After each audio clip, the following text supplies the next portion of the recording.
Bien, bien, bien. Perfecto. Y lo otro, el chat para tenerlo, para poderles escribir algunas cosas. Perfecto. Muy bien. Bueno, eh, Porque fíjate que ahí también, con relación a eso, creo que cuando nos volvemos tan fanáticos de algo, empezamos a ser poco críticos y a hacer pendejadas.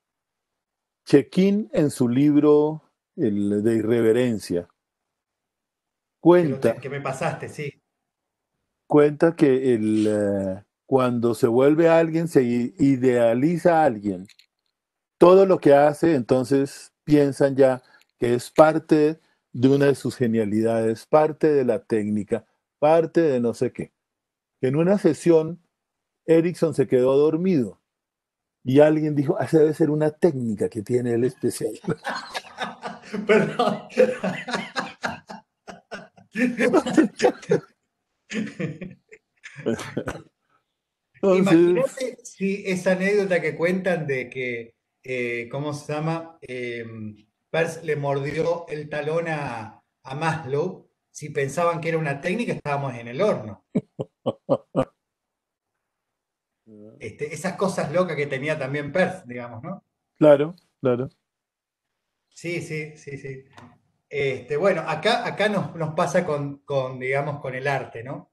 También, pero bueno, que algunos dejan un palo en algún lugar y la mayoría le pone nombre, y interpreta que supuestamente es arte, digamos. Pero Claro, bueno, pero fíjate, eso fue lo que hizo Duchamp cuando puso en un museo un orinal. Y al fin es famosísimo esto. Y parte de la historia del arte también es, bueno, ¿quién define qué es arte? Y ahí, ¿quién define qué es patología? O sea que ahí tenemos mucho que preguntarnos y mucho que hablar. bueno, Eduardo, cuando quieras comenzamos. Ya se sumaron, ya estamos en hora para aprovechar todo el tiempo posible. Así que bueno, yo ya le adelanté, pero bueno, fundamentalmente, este, si vos querés hacer una pequeña presentación. El, a ver, comienza tú un poco en general y después arranco yo de cómo vamos. Uno, pidiéndoles, a mí me encanta que tengan la cámara prendida. Con eso, al menos uno se hace la ilusión de ver la cara y ver expresiones. Bárbaro, sí, Entonces, sí, sí. Por si favor, es posible, como pedido para que lo puedan ver. Bueno, también en esto que estuvimos hablando en la previa con Eduardo, mientras vamos conversando, o sea, mientras Eduardo va presentándonos la Escuela de Milán, también, con respeto, bueno, ir pidiendo para hacer preguntas, pero que se haga un conversatorio, un diálogo, porque la idea justamente es, aprender juntos, digamos, ¿no? Eh, bueno, Eduardo, como te decía, estamos con alumnos del último año de la carrera de psicología.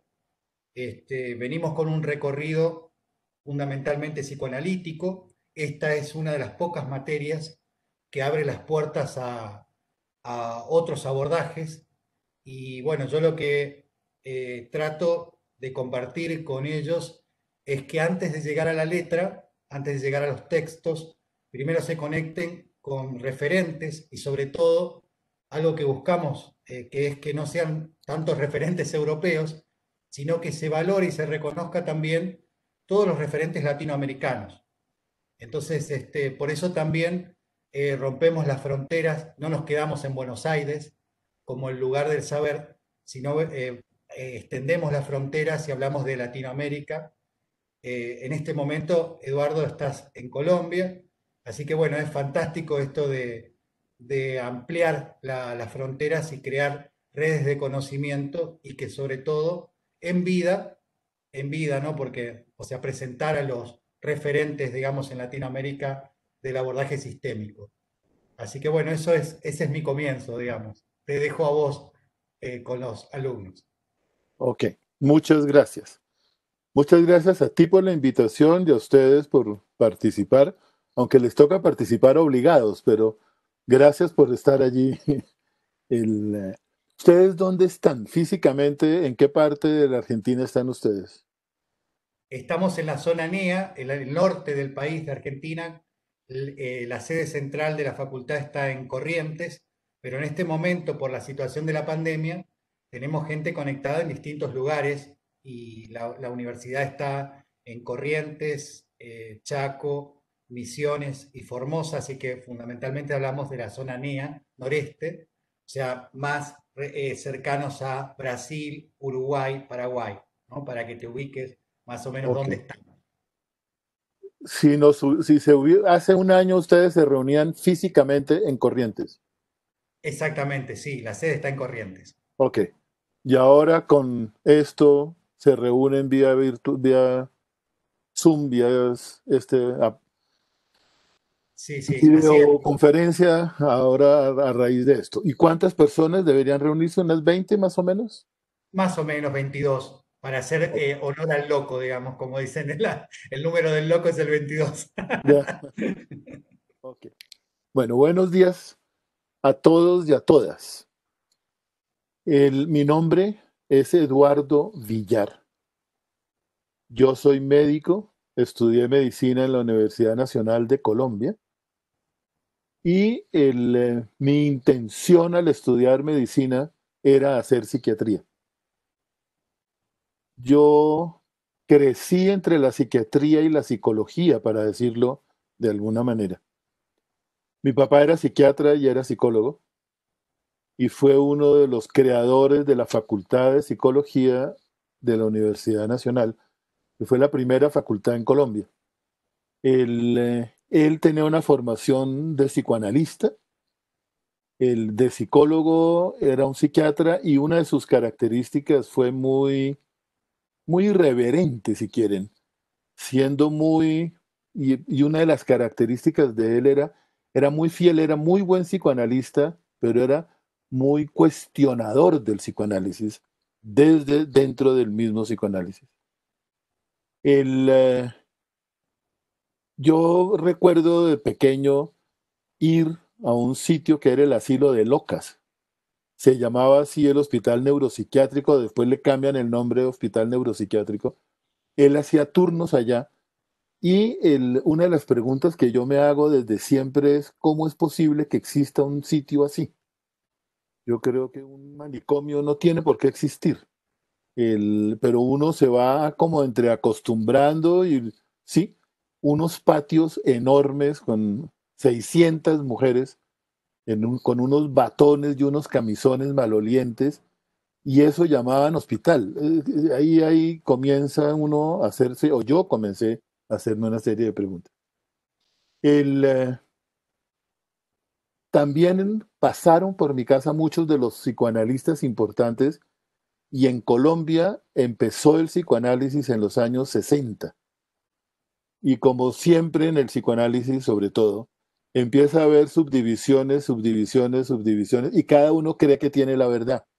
Entonces, comenzando por el padre Freud, que termina peleando con uno de sus alumnos porque no se casó con Ana. Es decir, ahí miren todos los chismes y todas las cosas, desde seriamente hasta mirar la filigrana de lo que ha sido el movimiento psicoanalítico. Y lo digo porque me parece que una de las dificultades para mí es creer que hay una sola manera de hacer las cosas y que esa es la verdadera. He hablado varias veces con Ilse sobre un compatriota de ustedes que el nombre está en el chat, que es Guillermo Vidal. Guillermo, yo no recuerdo, debió morir en el año 2000 más o menos, pero pienso que fue uno de los psiquiatras más importantes de América Latina y más importantes de lengua hispana. Él era un humanista, muy interesado por la psicología y la psiquiatría, y influyó enormemente en mí, en mi formación, en mi manera crítica, si quieren, también de ver la psicología, de ver la psiquiatría y de ver la psicoterapia. Él creó la Fundación ACTA, Psiquiátrica y Psicológica de América Latina, y publicó una revista durante 35 años, todos los años, tres o cuatro números, donde hay trabajos, si a ustedes les interesa la historia de la psicología y de la psiquiatría, él es una persona importante. Hay un libro del año 72 en el cual reúne a los más importantes terapeutas familiares argentinos en ese momento. Carlos Slutsky, Salvador Minuchin, eh, el, Maldonado, Ignacio Maldonado. Es una joya. Yo tengo ese libro porque ahí comienzan ellos a plantear una gran cantidad de bases de lo que sería el movimiento de terapia familiar. Entonces, ese es un punto de referencia fundamental. Yo les pido el favor de que me interrumpan si hay preguntas, si quieren que profundice en algo, si quieren que aclare algo que no vaya quedando, interrúmpanme, no sean tímidos. El, Vidal, entonces, es un punto de referencia. Yo estudio medicina, Vidal influye profundamente y empiezo a acercarme al trabajo con los pacientes desde la formación psicoanalítica.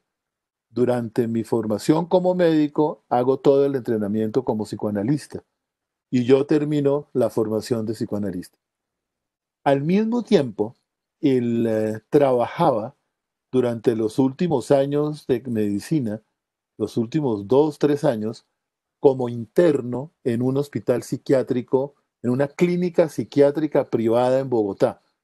Para algunos la más importante, la menos manicomial, por así decirlo.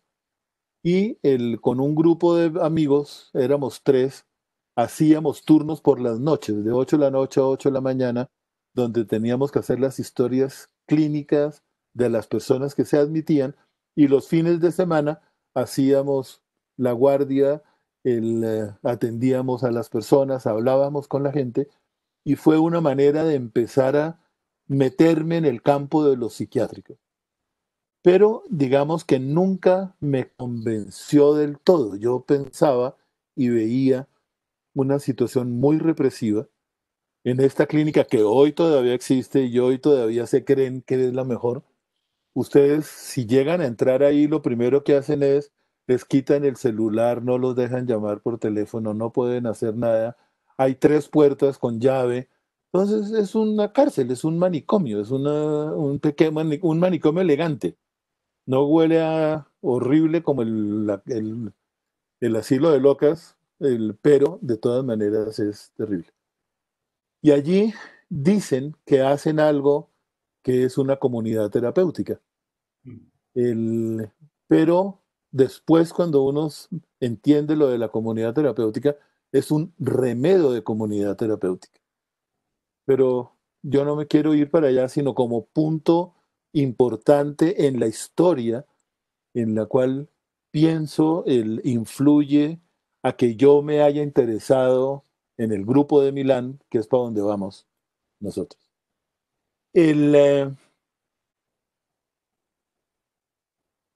en el año, mientras yo estaba siendo internado, llega a mis manos un libro que se llama La institución negada. El, ¿Qué lo escribió? Ahora, está viendo aquí cómo se escribe acá. Franco Basaglia. Franco Basaglia fue un psiquiatra que llega en el año 62 a una ciudad al norte de Italia que se llama Gorizia a dirigir el hospital psiquiátrico. Él se había formado como psiquiatra en Parma, en la universidad, y llega a Gorizia. Franco, en los años 40, después de la Segunda Guerra Mundial, había estado detenido por los fascistas, estuvo en la cárcel un tiempo. Él sale, acá estudia medicina. Cuando llega a Gorizia a dirigir el hospital, dice, yo no veo ninguna diferencia entre una cárcel y un manicomio. La diferencia en la una yo estaba preso, aquí estoy de director, pero de resto son exactamente iguales. Y creo que es necesario transformar el manicomio porque alguien así, en un sitio así, no puede mejorarse de nada. Es un lugar de destrucción. Como lo plantea un importante sociólogo que era Goffman, que escribe un libro que se llama Internados, muy famoso en los años 60, 70, porque criticaba las organizaciones y las instituciones donde se restringen al infinito las posibilidades de la gente. Entonces Franco decide hacer una serie de transformaciones en el hospital. Y una de las cosas que él se le ocurre es miremos lo de comunidad terapéutica en Inglaterra. En Inglaterra hubo un importante psiquiatra, Maxwell Jones, que trabajó la comunidad terapéutica. Años 40, una cantidad de soldados, sobre todo gente por motivo de la guerra, con problemas mentales. Entonces no sabían qué hacer con la cantidad de gente en los hospitales y él se inventa lo que se llama la comunidad terapéutica. Y Franco implementa la comunidad terapéutica en Gorizia. Pero dice, no, esto no es suficiente, esto es una manipulación, hay que hacer algo más. No nos podemos quedar con esto, simplemente ya hay que destruir el manicomio. Con lo cual lo quitan de director porque no tiene el respaldo político para poder hacer ese movimiento. Sale del hospital, sale de Gorizia en el 68. En la institución negada, él cuenta toda esta historia, si les interesa en detalle, y testimonios de enfermeros, gente de la comunidad, médicos, pacientes que escriben allí. Y en el año 71, el 1971, dicen ustedes, ¿no? Llega él a Trieste con la intención de claramente yo voy a cerrar el manicomio. Tiene el apoyo del presidente de la provincia, Trieste queda al norte de Venecia, el Véneto, el presidente de esa provincia era un compañero de colegio del Centro Democrático de la izquierda, era de izquierda, un partido de izquierda, no me acuerdo cuál era el nombre del partido, pero era de izquierda. Y en Italia, en ese momento, más que nunca, había algo, uno mira la evolución de la historia y uno no sabe si era bueno o era malo, pero en ese momento era fascinante porque la gente, antes de decir cómo se llamaba, decía de qué partido político era. Entonces, si yo soy comunista, pues ustedes ya saben qué pienso de una serie de cosas. Yo soy fascista, ustedes saben frente a ciertas cosas que es. Entonces, él, con el apoyo del centro, partidos políticos de centro y de izquierda, lo nombran director de Trieste y el objetivo era destruir el manicomio, acabar con el manicomio. Le toma 7 años y en el año 78 el hospital psiquiátrico de Trieste se cierra. Ahora, no fue cerrarlo por cerrarlo, le tomó 7 años. Era, ¿qué hacemos? El primer problema era los agudos. La gente que llegaba nueva la hospitalizamos, que era la tendencia más de la psiquiatría, o qué nos inventamos para no tener que hospitalizarlo. Una de las cosas es, hablemos con la familia, hablemos con en qué contexto está. Y en vez de que la gente venga a consulta, vayamos a la casa, vayamos al trabajo, vayamos al colegio y entendamos allá. Entonces esto cambia radicalmente en Italia, y ahí tendrían ustedes que mirar cómo ha sido en otros países, la atención en salud mental, cómo se empieza a cambiar. Cuento esto porque es que esto va a influir en Milán y en la escuela de Milán.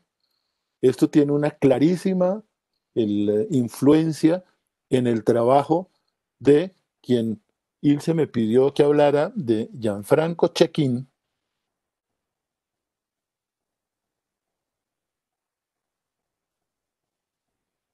En italiano, Cecchin se pronuncia el nombre de él. En italiano, Exacto. la CE es Che, la CI es Chi, ¿ok? Y con la H suena como en nosotros. Entonces, Gianfranco Cecchin y el otro era Luigi Boscolo. Un segundito lo voy a interrumpir. Sí, sí, sí.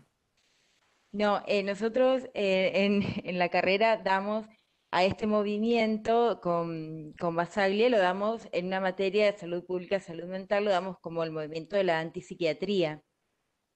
Sí. Eh, Nada más que ahora recién yo puedo ver la conexión que hay con, con la escuela de Milán y el abordaje sistémico, digamos. Eh, no lo veía como enganchado de esa manera, digamos, pero sí lo dimos mucho antes en otra materia a este movimiento, pero hoy se lo puede ver, digamos, cómo se conecta con el abordaje sistémico. La verdad que es muy interesante. Eso nomás quería aclarar, que ya lo habíamos visto, pero hoy le puedo encontrar otra resignificación. Ok. Franco Basaglia, él decía que él no era antipsiquiatra. Él estaba en contra de la manera de ejercer la psiquiatría oficial. A él le interesaba la psiquiatría y a él le interesaban los pacientes. Y él se empezó a interesar por la gente y no por la psiquiatría. Se empezó a interesar por las personas y no por el diagnóstico. Se empezó a interesar por el tratamiento y no por la escuela. Yo viví en Trieste año y medio y yo fui muy cercano a Basaglia. Él era un personaje absolutamente amoroso, maravilloso. Yo nunca he visto una persona con tal capacidad de manejar un auditorio. Era impresionante. Él con 1000 personas embrujaba a la gente en su manera de pensar, de cuestionar, de hacer planteamientos. Por ejemplo, uno de los más grandes es la enfermedad mental. No tenemos ni idea qué es. Debemos ponerle entre paréntesis y miremos qué es lo que produce la enfermedad mental. Porque la enfermedad mental la produce ¿quién? ¿El hospital? Si miramos a Freud, miramos las histerias de Charcot, Francia, en el Hospital de la Salpêtrière, París, finales de 1800. ¿Ustedes han visto alguna histeria como las que describen de 1800? Eso no, bueno, entonces la producía ¿quién? ¿Cuál enfermedad? ¿O era el hospital? ¿O era cuál relación? Y empezó a poner el ojo en lo social. Entonces, uno de los puntos grandes de Basaglia era cuestionar la psiquiatría, cuestionar el diagnóstico, y por eso a él no le gustaba que dijeran que él era antipsiquiatra, porque él decía, no estoy a favor de la psiquiatría oficial, quiero que pongamos entre paréntesis y miremos qué hay que hacer. Entonces parte del trabajo nuestro en el hospital era, ¿qué hacemos? Tú, si miras, el hospital de Trieste había 1200 pacientes. El, en Italia hay, no sé hoy, una cantidad de manicomios y una cantidad de hospitales. Lo primero que hace Franco cuando llega en 1972 es abrir las puertas. Trieste queda sobre el mar, hay una montaña y al inicio de la montaña está el hospital que tiene un camino de 1,5 kilómetros de largo hacia un pueblo que queda un pueblito en la montaña que se llama Opicina. Y la gente en Trieste, para acortar camino, atravesaba el hospital. Pero cuando cierran el hospital, tienen que dar una vuelta que son 20 minutos más largos para llegar allá. Entonces, lo primero que hace es abrir las puertas, de tal manera que integra realmente el manicomio a la ciudad porque empieza a pasar por ahí gente. Y empieza a pasar gente y entonces dice, bueno, como por entre el manicomio, a la gente le daba miedo y no quería pasar por ahí. Entonces, ¿qué hicieron? Franco se inventó con enfermeros y con un equipo de médicos maravillosos. hicieron una peluquería, hicieron un bar, empezaron a dar películas de cine traídas del Festival de Venecia. Todas las películas de la Bienal de Venecia se daban en el Hospital de Trieste. Trajo a un primo de él que era profesor en la Escuela de Bellas Artes en Venecia, que se llamaba Vittorio, y vinieron 40 alumnos de teatro y de artes a vivir en el hospital y a trabajar con los pacientes y empezaron a pintar y a hacer cosas. Mucho. Lo que pasó fue, empezó a darle vida al manicomio. Entonces el gran problema era que la gente, primero los del manicomio no querían salir, porque hacía unos que había 40 años estaban ahí encerrados y no los dejaban salir. Entonces la sorpresa fue que cuando abrieron nadie se salió. Los de afuera les daba miedo el manicomio. Y empezó a haber una relación con la ciudad, llámenla, de instrucción, de hablar, de ver. Con 1000 anécdotas yo les podría contar. Uno de los más lindos para mí como vivencia fue que en el año, como unos 4 años después, alquiló una villa veneciana en una ciudad que se llama Belluno, en la cual nos fuimos a vivir 3 médicos, 2 enfermeras, tres enfermeros, 2 médicos y un trabajador social, con 60 personas. Entonces, ¿qué hicimos? Nos fuimos al colegio, trajimos al colegio que viniera por las tardes, venían del colegio de primaria a estar en el hospital, jugaban parqués, jugaban fútbol, jugaban dominó, jugaban todo. Y lo que empezamos a ver sorprendentemente es que si la gente tomaba mucha droga, poco a poco no era necesario que la tomara. Hasta gente dejó de tomar medicamentos. Estuvieron ahí 3 meses. Cuando volvieron al hospital en Trieste, tocó volverles a dar medicina porque aparecían otra vez los delirios, las dificultades, etc. La comida en el hospital es horrible. Entonces, ¿qué hicieron? Levantaron al mejor cocinero de la región, Silvano. Y era el cocinero de Trieste. Entonces, ustedes no se imaginan la maravilla de comida que era la del hospital. Además, Silvano era una persona muy amorosa y entonces decía, ok, María Magdalena, cuéntame, tu abuelita, ¿qué te cocinaba? Ah, ella hizo unos espaguetis con berenjenas. Al día siguiente, mira, hice esto, ¿así eran los de tu abuela o qué les falta, qué les puede ser? Y empezó a tener una relación fundamental con cada una de las personas. Entonces les cuento esto porque esa idea de la antipsiquiatría, el que no se conocen estos detalles, se genera una historia diferente. Yo viví allá año y medio, trabajé, estuve en Belluno 6 meses con estas personas y desafortunadamente me devolví para Colombia. Si me preguntan por qué, por pendejo. Yo no sé en pendejo qué quiere decir en argentino. En español bogotano es bobo por no hacer nada, porque yo me fui con una beca, pero esa es otra historia. El cuento es de que cuando llego acá en el Instituto Italiano me dicen, ¿y por qué no se quedó? Ustedes me dijeron que era la beca solamente por año y medio. Ah, pero es que si hubiera dicho, entonces, si a ustedes les pasa algo así, por favor, hagan algo y no crean tan fácil y peleen un poco, porque si se van para otra parte, yo les recomiendo mínimo 2 años.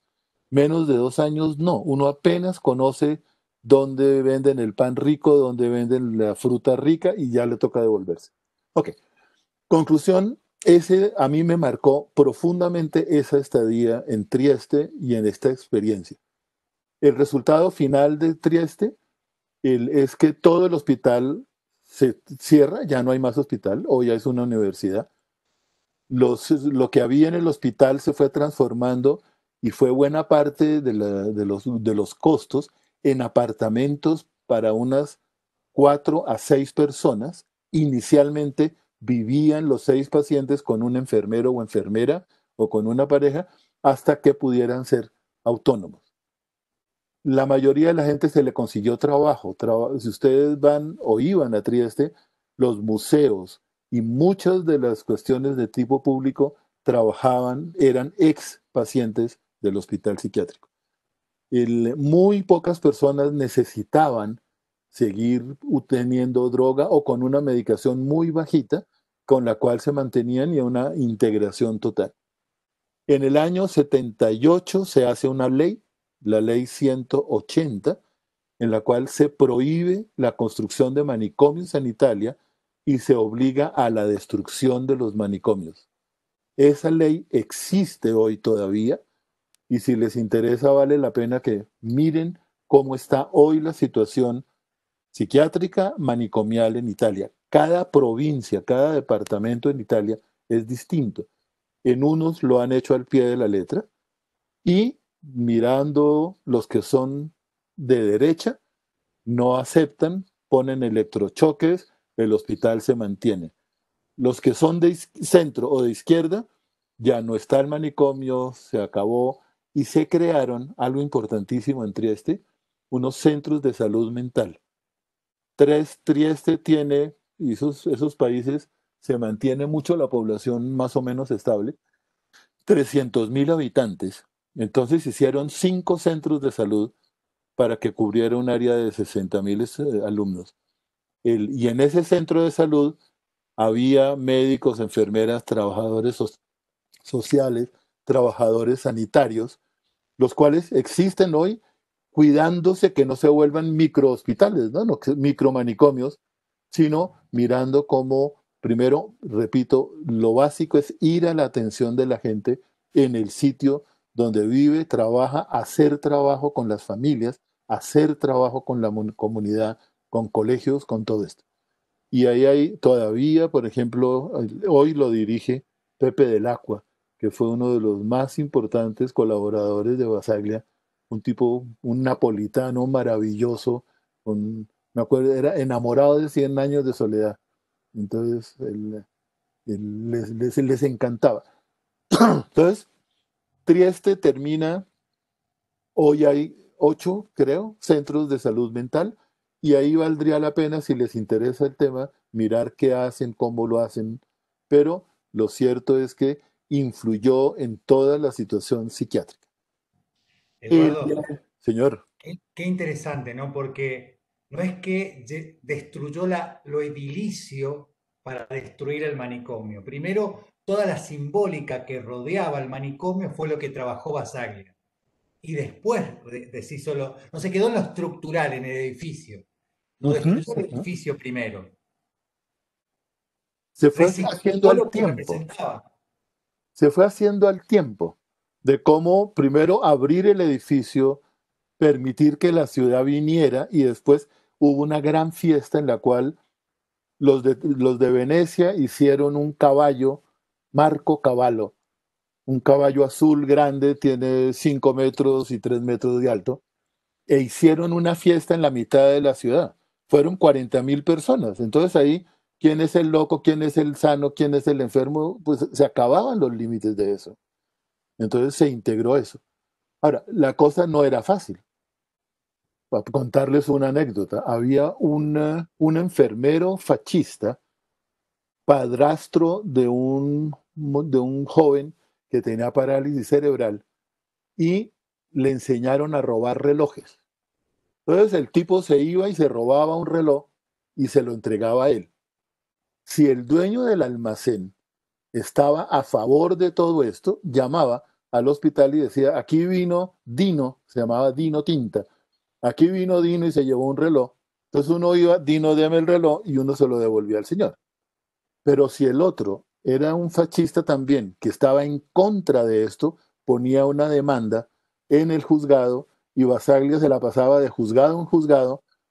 Me acuerdo mucho en Belluno, una demanda porque fuimos a cine y una de las personas pidió un cigarrillo. Entonces, por escándalo público, demandaron que tenían que cerrar la experiencia que teníamos en Belluno porque estábamos haciendo escándalo. Entonces, había una cantidad de cosas en lo cotidiano donde empezó a integrarse, repito, y la gente empezó a tener un contacto directo con la enfermedad, etc. Entonces comienza rompiendo ese adentro y afuera, después transforma el manicomio y además se hacen los centros de salud fuera para que no tuvieran que venir al manicomio. ¿Sí? Ese fue como el paso. Tristemente, al poco tiempo, Basaglia muere de 54 años de un tumor cerebral. Fue una pérdida terrible porque él llegó a ser senador y como puro chisme, si no se hubiera muerto, como todas esas historias, yo no estaría aquí. Él me invitó a trabajar con él a Roma para armar el servicio de salud mental en Roma. Y al poquito meses le dio el tumor y se murió. Yo dije que sí, entonces hubiera sido otra la historia si me hubiera ido a vivir a Roma, cosa que me hubiera encantado, además. Pero bueno, el, cuento toda esta historia porque ahí empata Bóscolo y Chequín, ambos me lo contaron personalmente, cuando ustedes, ¿por qué se dedican a la terapia familiar? Y ellos dicen, algo que nos marcó fue la experiencia de Trieste. Si lo ponen en años, Trieste es todos los años 70, para ponerlo en sencillo. Y el grupo de Milán comienza a finales de los 60. El,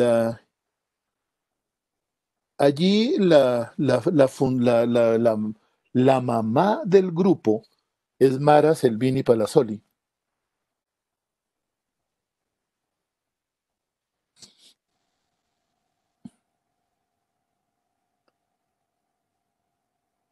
Mara era unos 20 años mayor que los otros del grupo. Ella era médica, era internista, psicoanalista, y me contaron, a mí me parece muy divertido y como dicen los italianos, se non è vero è ben trovato, que ella decía que los hombres están hechos para mantener a las mujeres. Entonces, que a ella no le importaba lo económico, que eso era problema del marido de ella, y claro, se casó con un conde que la mantuvo y le permitía hacer todas las cosas que hizo. Ella le interesaba todo el tema de salud mental, y para hacer la historia corta, se interesa en el tema de la anorexia.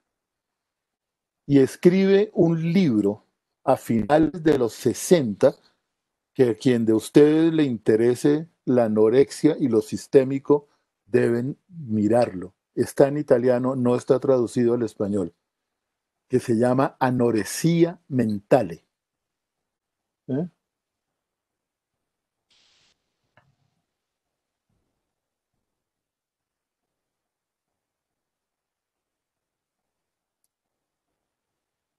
Sí, ok.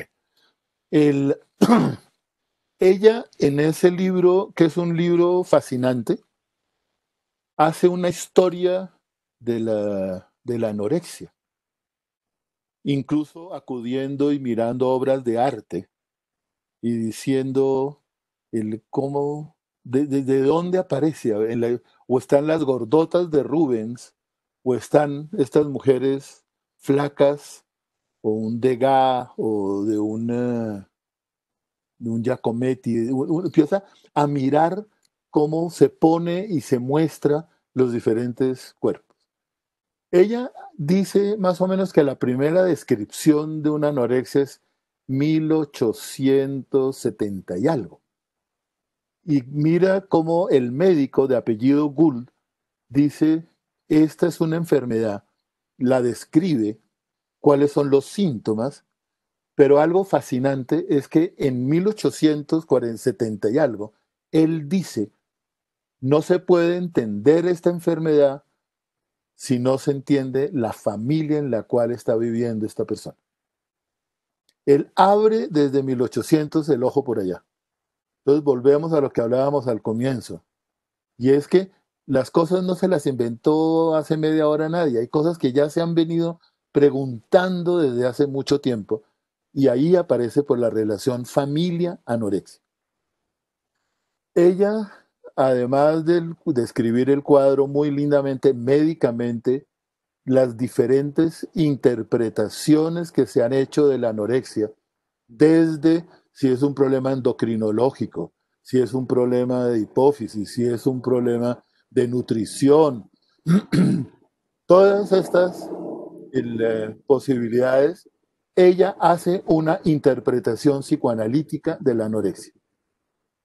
Y, perdónenme, pues que aquí yo vivo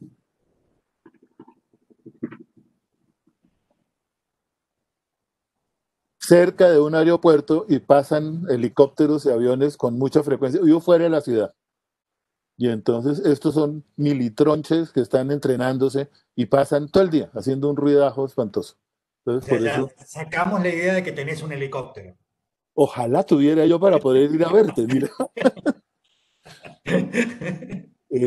Entonces, el, hace la interpretación psicoanalítica y básicamente sería como una negación de la sexualidad, porque al perderse todas las características sexuales secundarias, una de las cosas que pasa en la anorexia, y ustedes lo saben, se pierde está en el grado de flaquecimiento que se pierde el vello, se pierden los senos, se pierde toda una situación en la cual terminan en una situación muy frágil.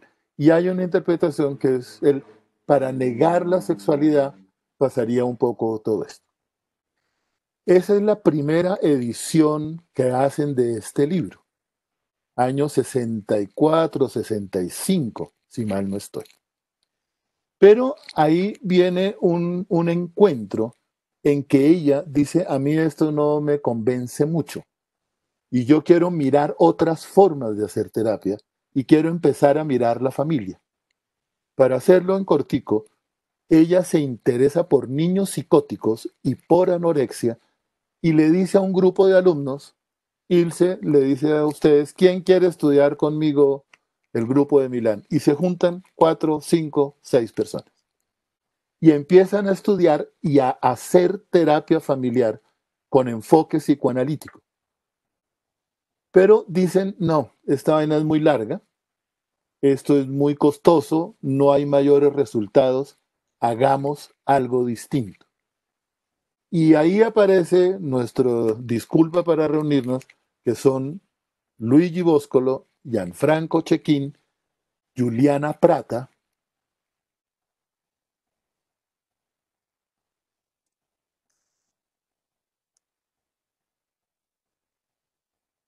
que cuando la Palazzoli dice, no, yo no quiero seguir haciendo eso, quiero hacer algo distinto, 6 de ustedes dicen, no, Ilse está loco, con él no estudiamos más, nosotros no nos vamos a trabajar con él. Pero hay 3 que dicen, sí, trabajemos con Ilse a ver qué es lo que nos propone. Y ella llama a estos 3 que habían sido alumnos de ella. Los 3, Boscolo, Cecchin y Prata, eran más o menos de la misma edad. Y como les digo, ella era un poco mayor. Si les interesa el trabajo de ella, hay un libro que publicó País 2 que se llama Crónica de una investigación.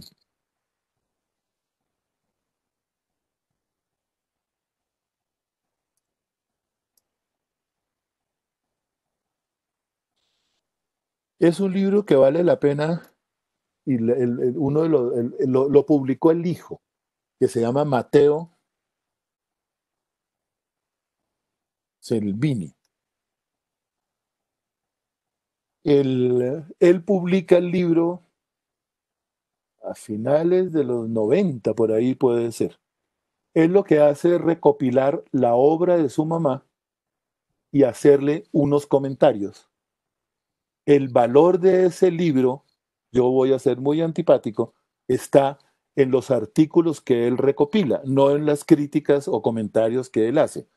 Porque el tono como yo lo leo, es mi mamá tan linda como era de maravillosa. Y él pone todo el énfasis en su mamá tan linda. Él, digo yo, no era tan brillante, o creo que vive todavía, como ella. Sí. Ella era una mujer brillantísima, y él recoge la obra, y el valor de esto es que encuentran muchos artículos que están publicados en otras revistas, en otros sitios, y antes de Internet era muy difícil conseguirlos. Entonces recopila en ese libro ese trabajo de ella. Y hay muchos artículos publicados por los 4 y constituyen el grupo original de Milán. La Palazzoli y los otros 3, Boscolo, Cecchin y Prata.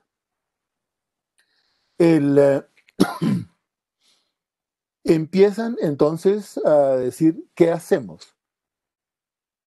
Bóscolo y Chequín estudiaron medicina, hicieron psiquiatría, se fueron para Estados Unidos, cada uno se casó con su gringa, estuvieron trabajando allá un tiempo y en ese momento empezó a ponerse de moda, si quieren, en la terapia, todo lo que era el grupo de Palo Alto. Entonces dijeron, veamos qué es lo que está haciendo Palo Alto. En el año 68 publican Pragmática de la Comunicación Humana, Teoría de la Comunicación Humana, que es un libro hecho por Václavic, Vivin y ¿cómo se llama este psiquiatra? Un psiquiatra importantísimo. Generalmente uno conoce porque es por Václavic, que es el primero, pero el otro era un tipo, ya les digo cómo se llamaba, el que se muere jovencitico, además, se muere como de 40 años. Don Jackson. Don Jackson. Sí, creo. Ok. Publican ese libro y entonces los de Milán deciden, leamos Pragmática de la Comunicación Humana. Se reunieron los lunes durante un año. Lo leyeron 4 veces y dijeron, no entendemos. Nos falta algo entender. Václavic, venga para acá. Y lo invitaron a Milán y se sentaron con él, hablaron con él y dijeron, ok, con eso hagamos una manera distinta de hacer terapia y empezaron a atender niños con diagnóstico de psicosis y anoréxicas. Y empezaron a tener un éxito maravilloso, porque en muy poco tiempo empezaron a haber cambios, curaciones, mejorías, lo cual empezó a que ellos se volvieran muy famosos y la gente empezó a ir donde ellos. En el libro de Mateo van a encontrar muchos de estos artículos que ellos comienzan a publicar. Uno de ellos, que es fundamental en toda esta historia, es cuántas sesiones vamos a hacer. Y si miran Palo Alto y todo esto, para no alargar, ¿qué horas son? Porque si no ya son 11:20. Una de las cosas fue, no tenemos que hacer muchas reuniones, porque si nos vemos todos los días, el cambio que hacemos hoy, mañana lo destruimos, volviendo a hablar de lo mismo, y lo que se hace es frenar el cambio si los vemos muy frecuentemente. Segundo, había gente que venía de lejos. Entonces era muy costoso el que la gente estuviera viniendo. De lejos quiere decir de Nápoles para Milán. Esos son 10, 12 horas de tren. En ese primer Milán, ellos, en las cosas que empezaron a hacer es, primero, la gente llama a pedir la cita. Pero en ese contacto telefónico es fundamental que se haga despacio y se haga una historia casi que telefónica, podría durar casi que 1 hora si quieren. ¿Dónde viven? ¿Qué han hecho? ¿Quiénes son? ¿Cómo es la situación? Con eso resolvían quién venía a la sesión. Desde el teléfono, el primer contacto, ellos definían quién venía. En esta conceptualización, la terapia comienza antes de que llamen. Entonces, la primera pregunta es ¿por qué llamo ahora? ¿Por qué ahora? ¿Y quién les refirió? Y aparece otro elemento fundamental, y hay un artículo lindo en el libro, que es el problema del referente. El referente es parte del sistema. O sea que el sistema no es solamente la familia o la persona que vemos, sino hay que incluir en las hipótesis al referente quién lo mandó, por qué lo mandó, qué relación hay con la persona que mandaron. Entonces aparece el problema del referente como un tema fundamental. El otro es el intervalo entre una sesión y otra. Y terminan diciendo que el intervalo debe ser de 1 mes. Entonces, citan a la gente con esa diferencia Y lo otro que dicen es, una cita no puede ser de media hora. Tiene que tomarnos, si más si lo vamos a ver una vez al mes, tenemos que tomarnos el tiempo de hablar y entender. Entonces las citas generalmente toman 3 horas. El, y ya les digo cómo lo trabajaban. Ahí veo a Talí que hace cara como de admiración, cosa que me gusta. Por eso yo prefiero que tengan la cámara prendida. Por lo menos les veo las caras, a ver qué tan aburridos están o qué les interesa esto. El, ya les explico cómo se estructura una sesión con el modelo Milán. Entonces estaría el remitente, el, el contacto telefónico inicial, que es fundamental, y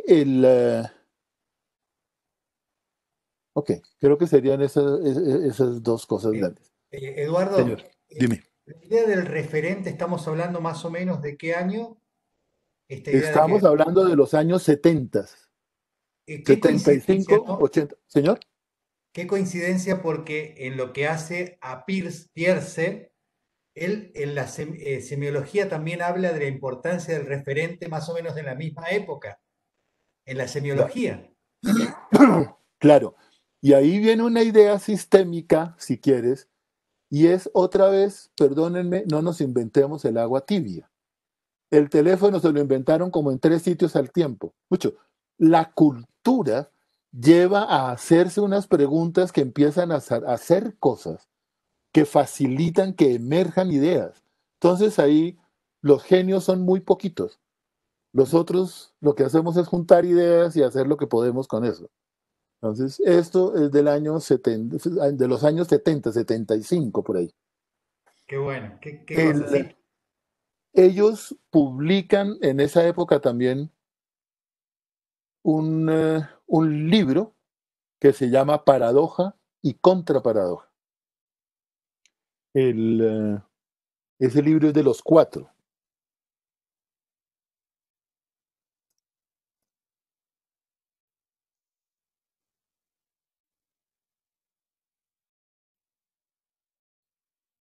Contraparadoja.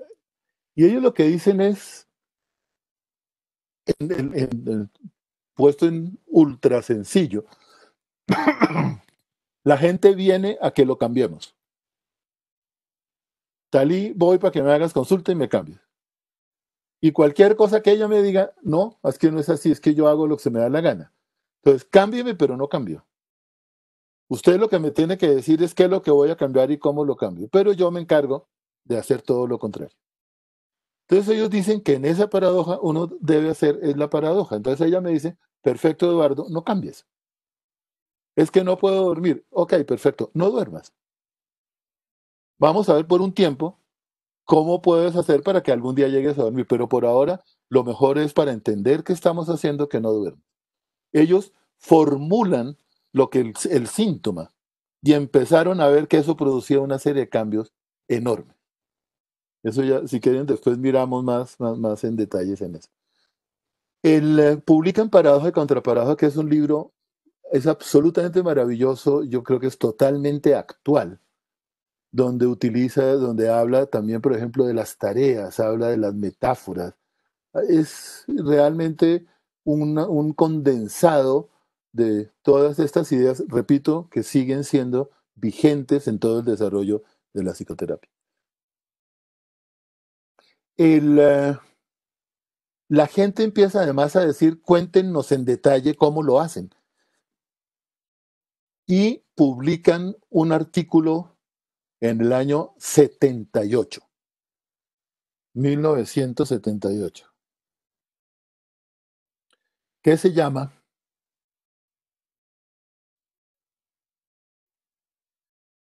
Hipotetización, neutralidad y circularidad.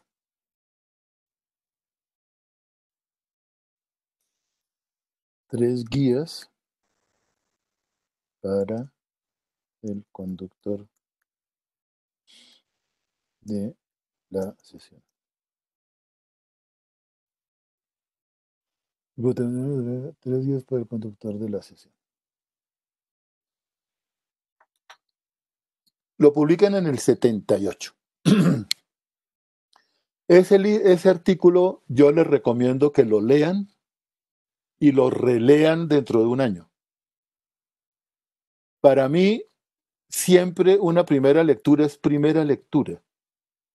Y hay cosas que son fundamentales que hay que volverlas a leer y volverlas a oír, para no hablar de música.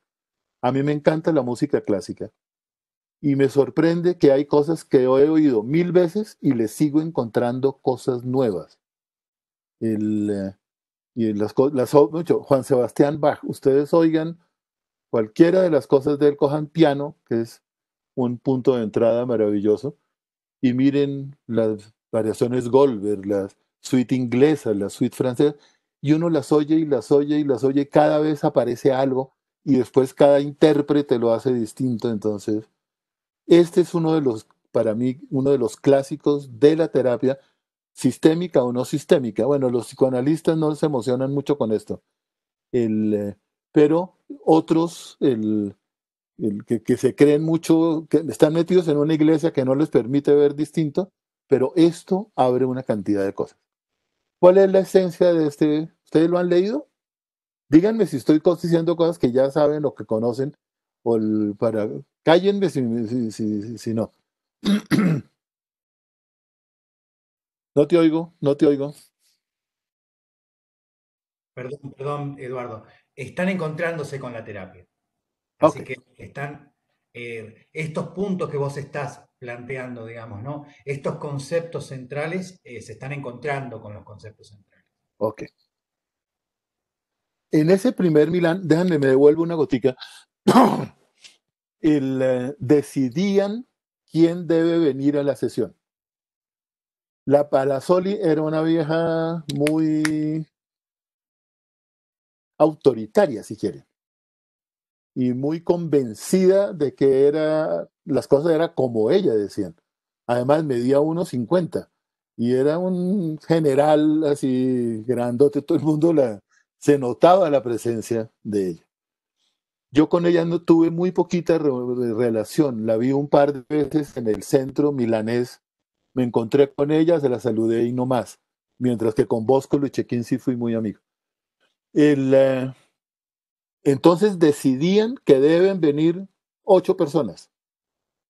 Ellos decían el papá, mamá, el tío, la abuela, generalmente invitaban al comienzo tíos, abuelos, un poco más de la familia extendida, no solamente papá, mamá e hijos, sino siempre incluían más gente.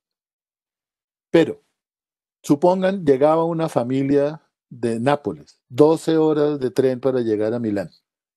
Llegaban, eran 8 los que habían invitado, ustedes 8 son los que vienen. Llegaban 7, no los atendían. Les dijimos que vinieran 8, vinieron 7. Ah, pero es que mi tío, no, chao, adiós. Entonces al comienzo era una cosa porque ellos creían que esa era la manera de hacerlo y así lo del mes también como puntos de... Eso después se va evolucionando y hoy, si ustedes van a Milán, al centro milanés de terapia, hay muchas de estas cosas, pero ha habido un movimiento importante que será otro día para que hablemos de eso si les interesa. Me devuelvo. Hipotetización, neutralidad y circularidad. Hipotetización es antes de que la gente llegue con la información que ustedes tienen por el teléfono. Hacen hipótesis de qué está pasando. Y hacen hipótesis relacionales. Hacen hipótesis de entender la historia y en esta relación, cuando la abuela se murió, coincide con que la niña empezó a dejar de comer. No están volviéndolo causa y efecto. Están mirando qué conexiones, qué relaciones hay. Cuando los papás se separaron, el niño perdió curso en el colegio. Y empiezan a hacer pequeñas conexiones y poco a poco empiezan a complejizar la historia de la razón por la cual ellos vienen. y dar una interpretación en la cual estén conectadas las acciones entre todos, con el foco, con la pregunta que hicieron. Pero la idea es hacer hipótesis. Pero ojo, hacer hipótesis que no sean muy largas y muy complicadas, porque la regla es que ustedes hagan 3 hipótesis y siempre tengan 3 hipótesis. Si la hipótesis se confirma, chao, adiós, invéntese otra. No vamos a hacer terapia para confirmar la hipótesis.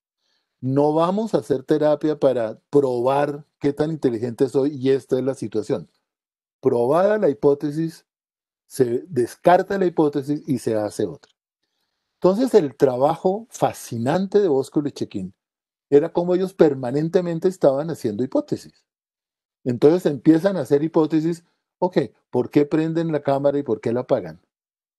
¿Qué estará pasando? ¿Cómo es el patrón entre ustedes? ¿Quiénes la prenden? ¿Cada cuánto la prenden? Hay algunos que no la prendan nunca, hay otros que sí. Tiene que ver con qué, con el día, con el tema, con la relación. Empezar a conectar cosas. Repito, no es mirar causa y efecto, es mirar conexiones. Entonces, dicen, y miren el artículo, si no los tienen yo te los puedo mandar, o yo creo que te los mandé, Ilse, cómo la posición del terapeuta es permanentemente hacer hipótesis.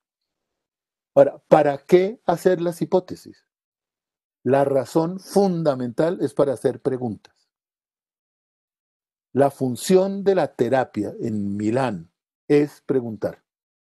Y ahí tienen que irse a teoría de la comunicación humana, pero es que teoría de la comunicación humana es Bateson. Ellos ponen en sencillo lo que Bateson ponía en complicado. Es decir, si uno quiere ser antipático y estricto, lo que hace Václavic es decir lo mismo de Bateson en sencillo. Entonces, si Bateson decía que estamos todos en conexión, lo que produce la pregunta es una información nueva para el sistema. Y lo que produce la patología es algo que no está, que está faltando, que no es claro. En la medida en que introduzcamos información, el sistema cambia. Pero como nosotros no sabemos qué es lo que los va a cambiar, porque uno no cambia a nadie, lo que hace la pregunta es introducir información para que el sistema pueda reorganizarse, reacomodarse y ahí hacer el cambio. Si ustedes lo miran desde la primera sistémica, una de las cosas que pasa con un sistema entre más rígido, menos cambia. Y lo que se hace con un sistema para ayudarlo a cambiar es introducir información, para ponerlo ya en estos términos. Quitar eso que no les permite estar cambiando. Entonces, la hipotetización es para hacer preguntas. Y ahí aparece un terreno enorme que es el de la pregunta. Y eso ameritaría también. Yo tengo por ahí un material sobre pregunta, pero no nos alcanza el tiempo. Otro día, si quieres, me invitas y hablamos sobre pregunta. Déjame,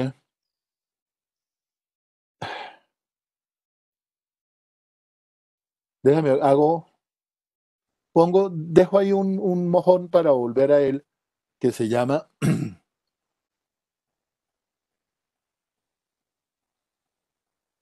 Vos sabés, mientras tanto, Eduardo, te comparto que es la gran dificultad que vemos, que estábamos compartiendo, de que uno se recibe de psicólogo y no sabe preguntar. No sabe mira, preguntar. ok, bueno, Así que es muy, por ahí vemos otro momento para hacer esto y ver, porque es muy importante, me parece, poder ampliar esta posibilidad y la importancia de la pregunta. ok, Ahora, también esto que decías vos de la hipótesis, qué interesante, porque no es desde el modelo clásico. Vos nos abriste la perspectiva, porque a veces uno dice, hay un retroceso en esto de la hipótesis, porque uno lo piensa en el modelo clásico, en la ciencia clásica, en la metodología clásica, lo de la hipótesis.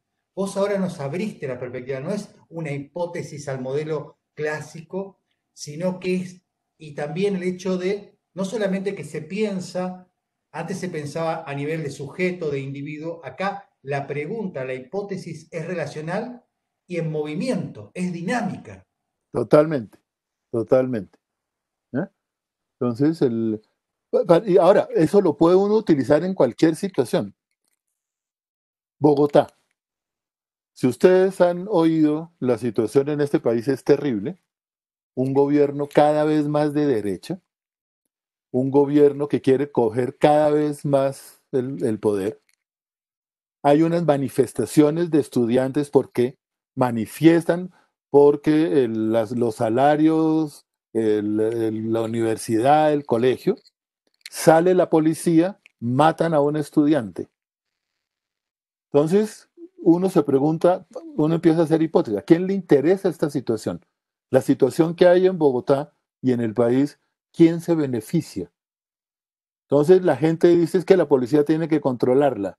El gobierno dice, ustedes no se metan, la policía está maravillosa, ellos hacen su trabajo. Enséñenle a la policía a que use las armas, ellos ya saben. Entonces, ¿cuáles son los intereses que están ahí metidos? Y empieza uno a hacerse preguntas, se los pongo por algo del periódico de hoy en Colombia. Entonces, la idea de la hipotetización nos es muy útil en cualquier situación, de hacernos la pregunta, ¿quién le interesa esto? ¿Quién se beneficia? ¿Quién está en contra? ¿A quién le conviene? ¿Qué relación hay con esto, con esta otra persona? Entonces, es una posición permanente, yo digo yo, frente a la vida, el hacer permanentemente hipótesis para entender una situación que va cambiando y se va modificando. El otro elemento, entonces, antes de reunirse con la gente, se hacen hipótesis. Ustedes ya tuvieron una sesión. Ok, para la siguiente reunión, hagan las hipótesis utilizando ya lo que saben más lo que le trae la gente a la consulta. Entonces es un proceso permanente de estar haciendo hipótesis.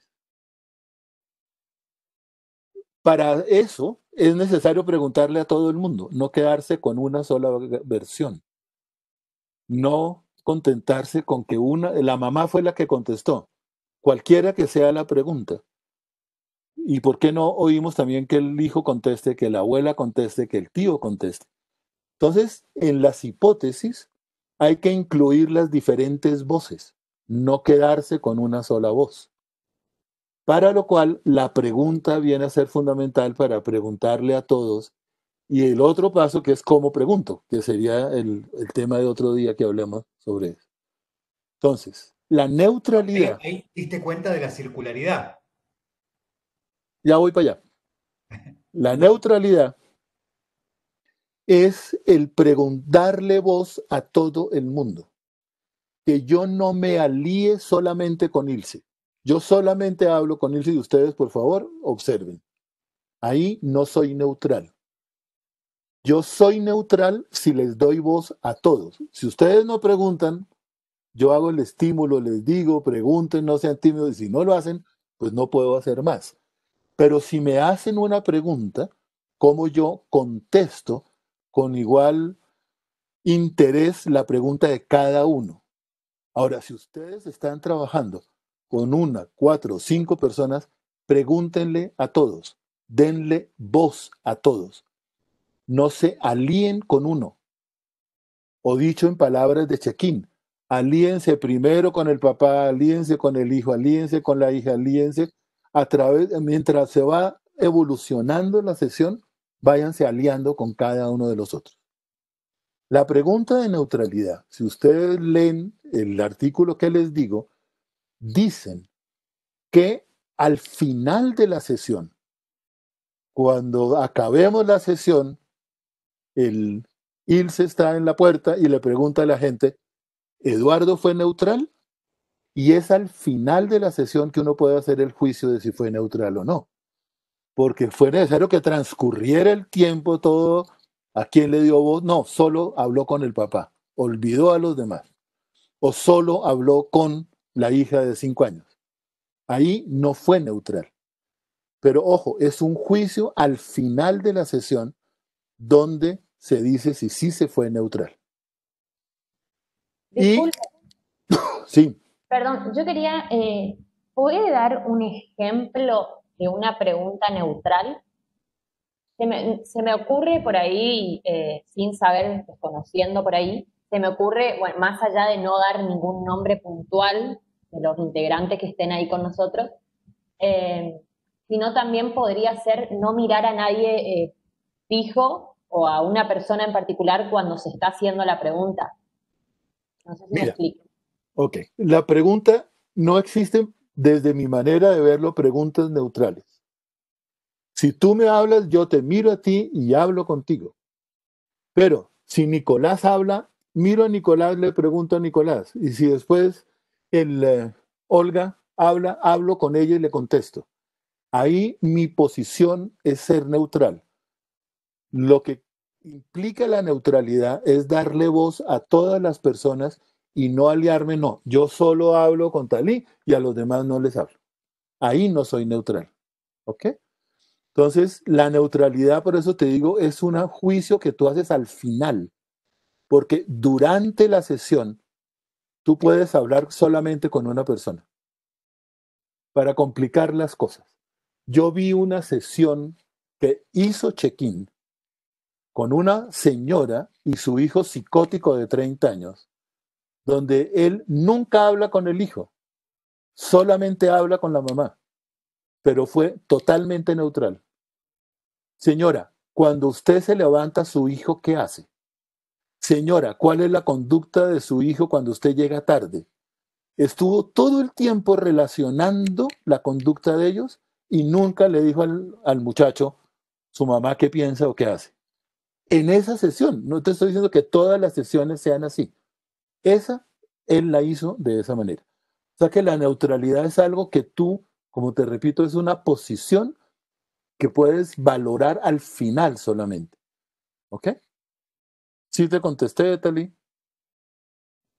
Sí, sí, muchas gracias. Ok.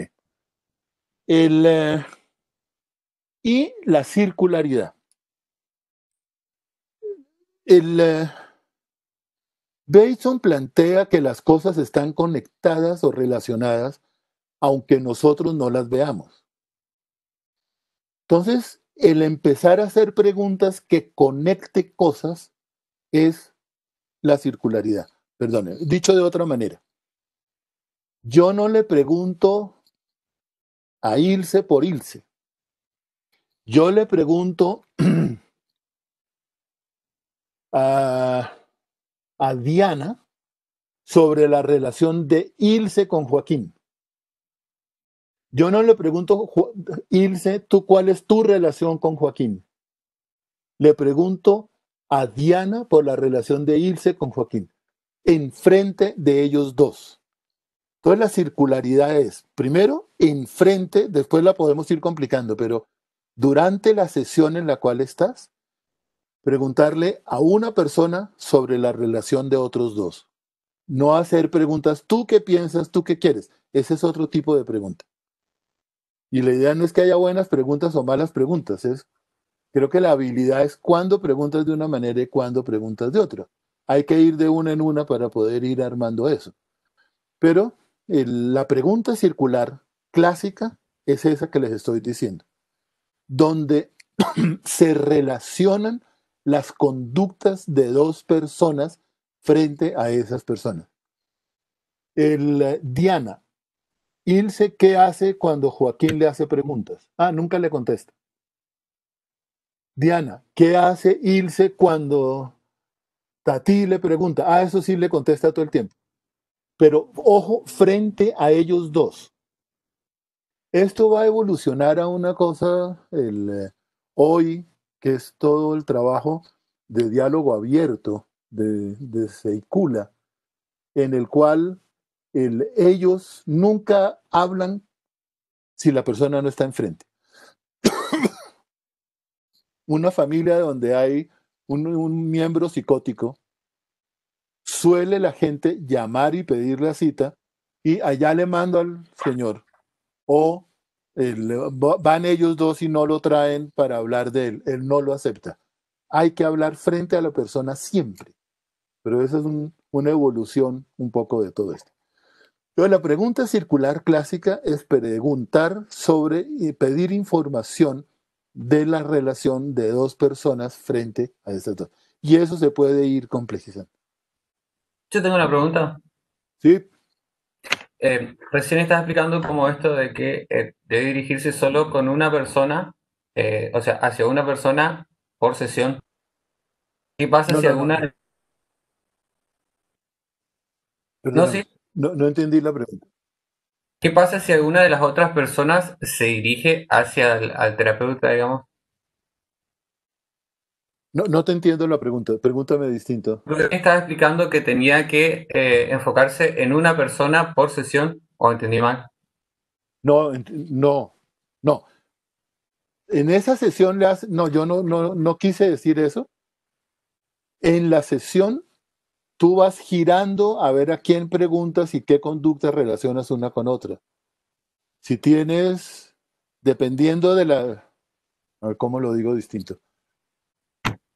Imaginemos una hipotética sesión en la cual está papá, mamá y dos hijos.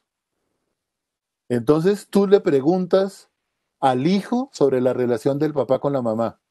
Cuando tu papá está mal genio, ¿tu mamá qué hace? ¿Cuándo son las veces que tu mamá se pone de mal genio cuando tu papá hace esto? Estás uniendo a ellos en la pregunta y no preguntando solamente a una persona. Entonces tú le preguntas a todo el mundo y la neutralidad es ojalá le preguntes a todo el mundo, como que no hagas una sesión en la que no le hayas preguntado algo a alguien. Señora María, tú has estado muy callada, cuéntame qué piensas de lo que has oído. Tú estás todo el tiempo que la gente ponga en palabras parte de lo que está. ¿Sí? ¿Ok, Joaquín? Sí, Además, Eduardo, además es interesante porque se amplía, se ve se pone en palabras el imaginario, lo que el otro piensa, lo que el otro ve, lo que el otro siente, y circula, porque por ahí esto que parece tan simple, lo que no se hace en la familia, se comienza a producir como ejercicio ahí, y por ahí después ya no necesitan la terapia, ya lo hacen en la casa después. Esto Claro, que se ensaya ahí, digamos, ¿no? claro.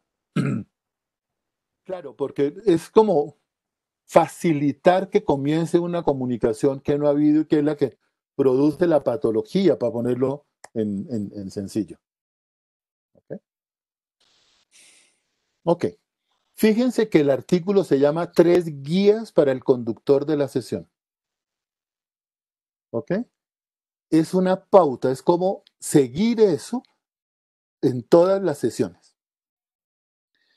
En el año 80 pasan varias cosas interesantes. Una,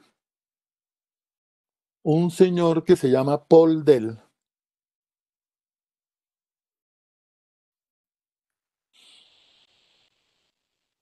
oye a Humberto Maturana una conferencia sobre biología del conocimiento.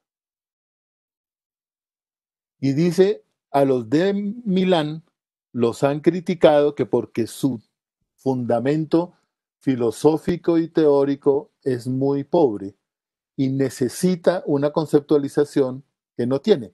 Tienen una gran práctica, pero no de dónde, por ejemplo, la pregunta circular. Chequín vivía haciendo preguntas circulares, era su manera de hablar.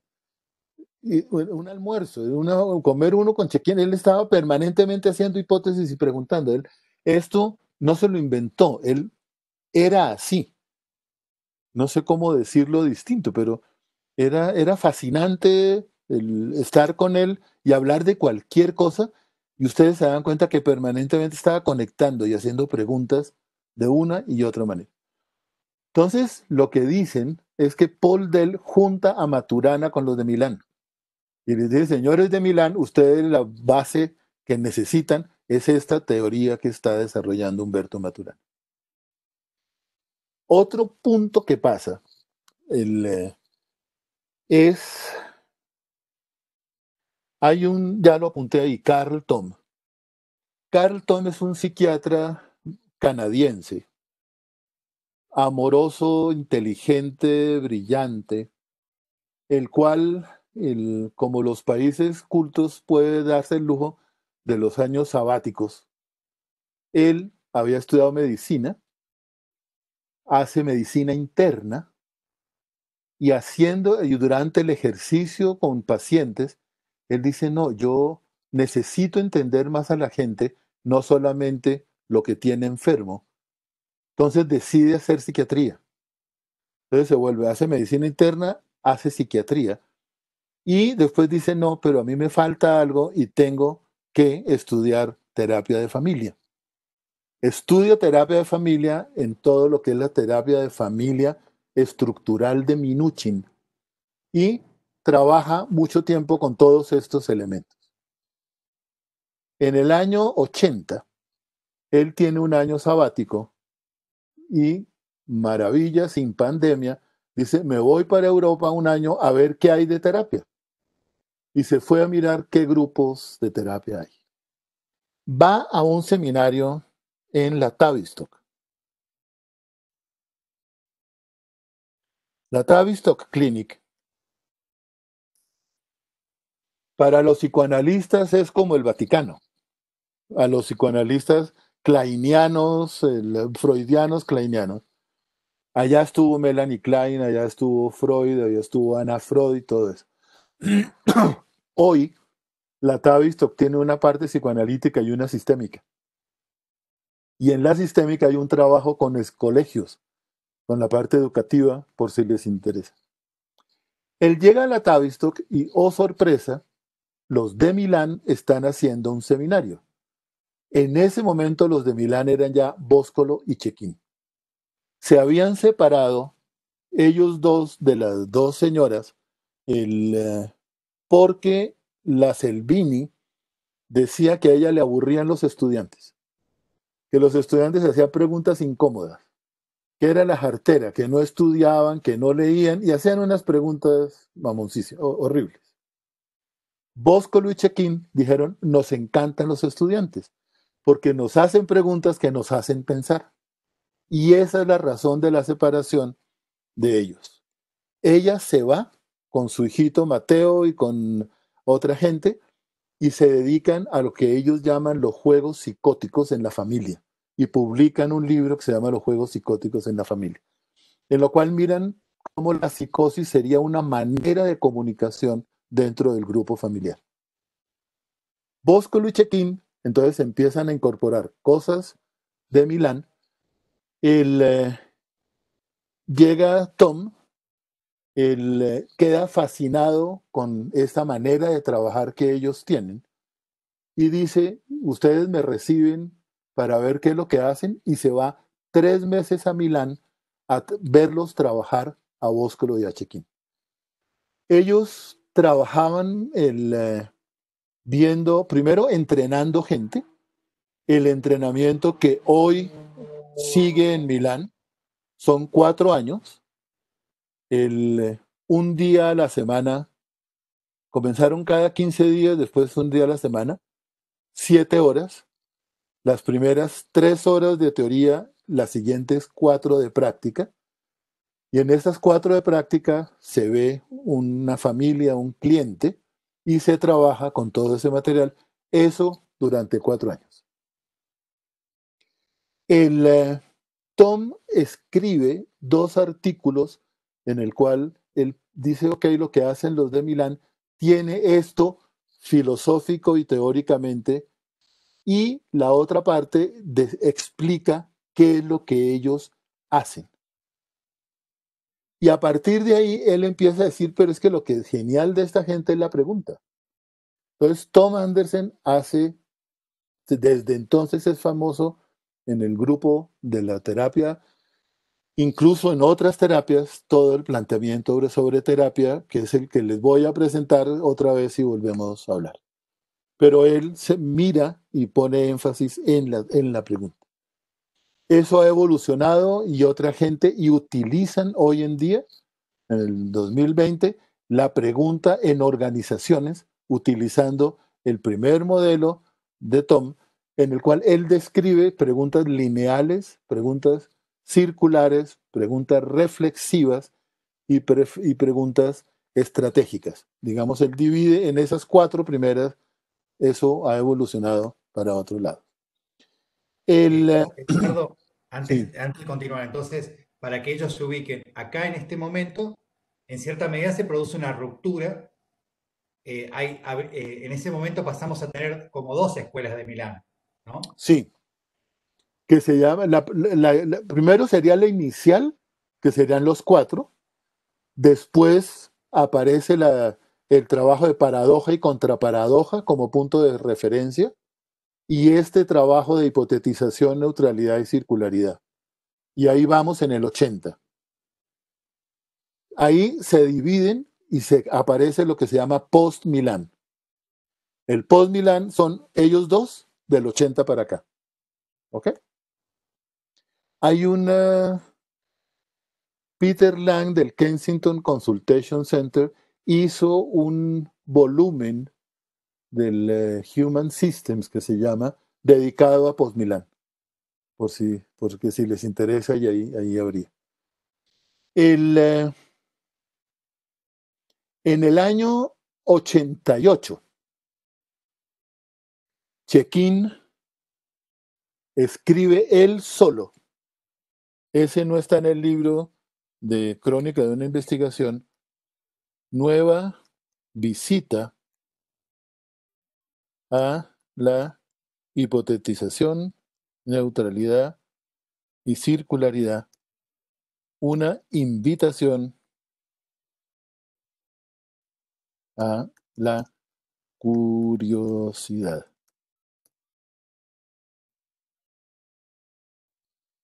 Ese es otro que hay que leer y releer varias veces. Fíjense que lo escribe 10 años después. Y el eje de ese nuevo artículo que hace Chequín es, durante este tiempo me han criticado porque la neutralidad no puede existir.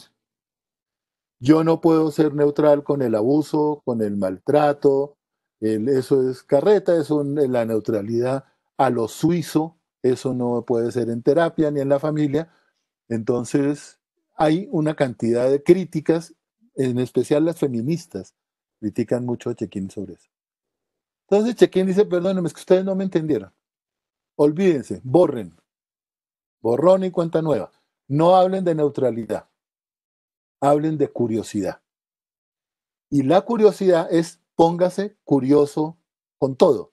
Ok, ¿por qué Joaquín me oyó distinto de lo que yo dije? ¿Cuál sería la razón? ¿En qué estaría pensando Joaquín? ¿O qué fue lo que yo dije que él oyó? Ponga, o por qué María ha estado escribiendo todo el tiempo. ¿Dónde está ella? ¿Qué es lo que va a hacer con esos apuntes? Pónganse permanentemente curiosos con todo. ¿Por qué hablaron esto? ¿Por qué lo hablaron así? ¿Por qué lo habló así? No es juzgar, no es decidir por qué una cosa u otra. Es ponerse frente a todo en una posición de curiosidad. ¿Por qué él se invitó a Eduardo? Eduardo, El- qué interesante porque antes se había presentado como que la idea de curiosidad le pertenecía a Gulligan y a Harlem. ok. O sea que acá es La, interesante porque en el momento vos estás planteando que es este paso de Chechín, que es con él el que aparece esta idea de curiosidad. sí. Yo te digo que es mucho más de check-in. Primero, te repito, ve a comer con check-in a la finca de él. Él tenía una finca, una casa en el lago de Garda, en la cual yo afortunadamente estuve varias veces. Ir entre el carro hablando con él, el tipo era curioso con todo, pero con todo, esa vaca, ¿por qué estar ahí? Y tú sabes ese árbol cómo se llama y para dónde vamos. Él era su posición en la vida. Por eso te digo, su manera de ver el mundo era hacerse hipótesis y hacer preguntas circulares y ser curioso. Él después lo ponía en blanco y negro. Ahora, ahí cuando lo pones en Jarlín, yo creo que hay un momento muy complicado en el cual de quién es la idea original. No te sé decir los intrínculis, pero sé que Gulishan y Chequín eran muy amigos. Ahora, quién a quién o cuándo o entre ambos, yo no sé, habría que preguntarle a Harleen, pero ellos eran muy amigos. El otro personaje que aparece en esto es Tom Anderson. Tom Anderson en los años 80 va a Milán, conoce a Milán y empieza a utilizar elementos de cómo trabajaban los de Milán. Y él desarrolla después todo lo que sería el equipo reflexivo, pero parte del trabajo con Check-in en eso. La última vez que yo estuve con Tom Anderson fue un par de años antes de que él se muriera. Él me invitó a Islandia a un Congreso Mundial de Terapia de Familia. Él había venido a Bogotá 3 veces. En el aeropuerto le digo, ¿cuándo vas a Colombia? Y me dice, ¿pero para qué? Yo ya dije todo lo que tenía que decir, yo no tengo nada nuevo que decir. Además, Gianfranco y Harry me están esperando. Gianfranco se acaba de morir hace un año. Entonces, él dice, no, yo no sé porque ellos, no sé si va a alcance ahí porque ellos me están esperando. Entonces, era tal el grado de amistad entre ellos tres que no tengo ni idea quién a quién o cómo se copiaron. Entonces, lo de curiosidad yo, por eso se lo pongo a Check-in, pero podría ser alguno de los dos o podría ser Gulishan. Harleen fue alumna de Gulishan, ¿no? Claro, sí, sí, sí. Pero digamos, en ese momento también, esto de esas reuniones que se hacían entre Chechín, Bóscolo, Tom, Lee Hoffman, Becky Penn y también Gulichan, era como que era un tiempo en donde se intercambiaban y, o sea, también, digamos, estaba ahí dando vuelta Lee Hoffman también. Claro. Ahora, Lynn Hoffman es fundamental que se lean si les interesa terapia familiar, el libro de ella de Fundamentos de Terapia Familiar. Ese libro es un clásico hasta el año 80. Hay otro que tienen que leerse que es del 80 al 2000, pues todo, pero hasta el 2000, que es el de Paolo Bertrando. Sí, y Darío Tofanetti. Ajá. Paolo Bertrando fue el alumno preferido de Bóscolo. Trabajaron, Bertrando es un ratón de biblioteca, impresionante todo lo que lee y todo lo que escribe. Entonces, él y Bóscolo escribieron mucho tiempo juntos, pero Bertrando fue alumno del Centro Milanés de Terapia y fue muy amigo de Bóscolo. ¿Ok? Y él Sí. escribe la historia de la terapia hasta el 2000. Con él habíamos hablado y nunca volvimos a hablar de hacer una historia de la terapia familiar en América Latina. Como agregarle al libro eso, que podríamos de golpe retomarlo, pensémoslo, podría ser interesante hacer ese complemento de eso que pasa ahí. Pero déjenme, yo no quiero, ya se va a acabar el tiempo, no quiero acabar sin explicar el modelo de cómo es una sesión en el equipo de Milán y cómo de alguna manera lo seguimos a pesar como más flexiblemente, no en la rigidez, si quieren, de Mara Selvini al comienzo, pero cómo se planteó el trabajo. Ok, perdónenme entonces lo de check-in para terminar con lo de curiosidad. Y él después escribe un libro que se llama Irreverencia. Y él dice que no solamente hay que ser curiosos, sino hay que ser irreverentes. Y él dice que hay que ser irreverente conmigo mismo y no creerme las cosas de por vida. Una vez que vino a Bogotá, él terminó su seminario diciendo, esto es lo que yo pienso hoy. Dentro de 2 años no tengo ni idea qué estoy pensando. Yo hoy veo las cosas así. De tal manera que no era mantener una teoría que tenía que imponerla, que creo que es lo que pasa con el psicoanálisis, donde se inventan verdades y después las vuelven como piedras que hay que mantenerlas de por vida. Fue genial, fue buenísimo, pero ya, no hay que seguir con esa situación. Entonces, el siguiente paso de check-in fue hacia la irreverencia. y él tristemente se muere en un accidente de carro estúpido. Ya les dije, Gianfranco tenía una casa en el lago di Garda y tenía clase en Milán y resolvió devolverse a dar clase a las 12 de la noche. Su compañera le dijo, no se vaya, mañana madruga. Dijo, no, yo tengo clase, no se vaya. Y era más terco que la Palazzoli. Dijo, yo me voy. Se fue y en la autopista, llegando a Milán, había un accidente, se estrelló, se bajó a ayudar y vino un carro por detrás y lo mató. De la manera más estúpida del mundo. Carl Tom escribió una cosa lindísima que creo que está en internet, acuérdame y si no yo la busco, en el que solo con preguntas él cuenta lo que pasó. Es un artículo muy, muy lindo, eso nos conmocionó a todos de una manera terrible, y esto que escribió Carl Tom sobre la muerte de Gianfranco. Ok, ¿qué horas son? Y 10. La idea final para compartir con ustedes es, uno podría decir que hay el ritual de la sesión en el grupo Milán y Postmilán. Es una sesión dividida en 5 partes. Esas 5 partes toman las 3 horas del encuentro. La primera parte es la pre-sesión.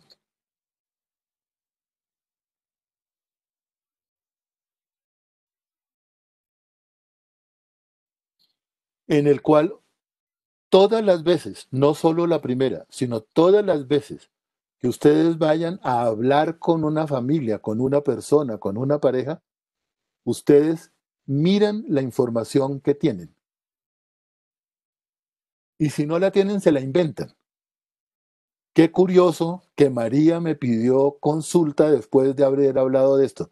¿Qué le pasará a María para que me haya pedido la consulta después de haberme oído durante 2 horas? Me hago una hipótesis, cualquiera. Perdónenme, ustedes lo hacen siempre. Van a ir a una película y ustedes se imaginan algo de la película. Porque es que a mí me la recomendó Rocío, porque es que a mí me la recomendó Ana, porque a ella le interesa. Ustedes siempre tienen una hipótesis antes, por sencilla que sea. Vámonos para París. Todos tenemos una hipótesis de qué es París, una idea. Entonces, no entrar a una sesión sin haber hecho una reflexión, por qué ahora, qué pasó, quiénes vienen, cómo vienen.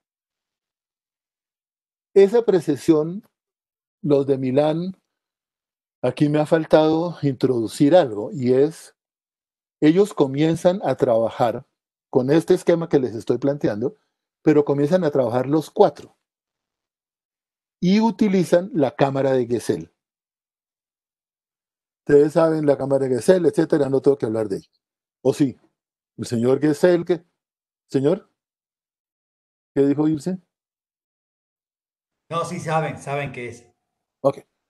Entonces comenzaron trabajando en la cámara de Gesell. Perdónenme un segundo. Sí.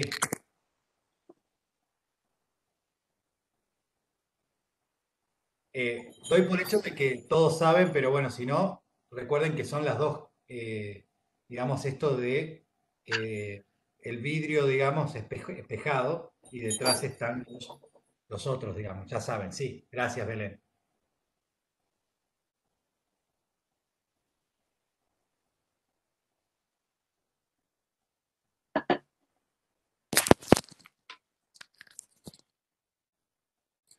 Ustedes lo que acaban de ver, ustedes se hacen hipótesis. Es café. Por ejemplo, y ustedes allá mate. Ahora, yo pregunto, si es mate, si es café o cómo es. ¿Por qué lo trajeron a esta hora? ¿Quién lo trajo? Mucho. Empiezan ustedes a hacerse preguntas y esa es la posición fundamental de todo esto. Entonces empiezan a trabajar los 4.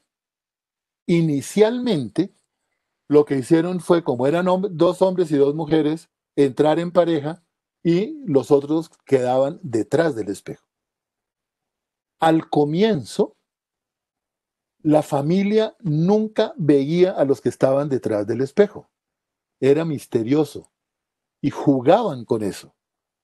Hay mucho en la historia de la terapia familiar para que podríamos hablar y contar sobre eso. Muy, no sé, al cabo de un año o 2 años, ellos empiezan a decir, si entramos una pareja, el mensaje no verbal es: miren cómo María y yo somos de buena pareja, cómo nos entendemos, cómo somos de amorosos. Ustedes son tan mala pareja, ustedes pelean, ustedes son malos. Entonces, el que entremos siempre nosotros dos, el mensaje no verbal es connotar negativamente a los otros.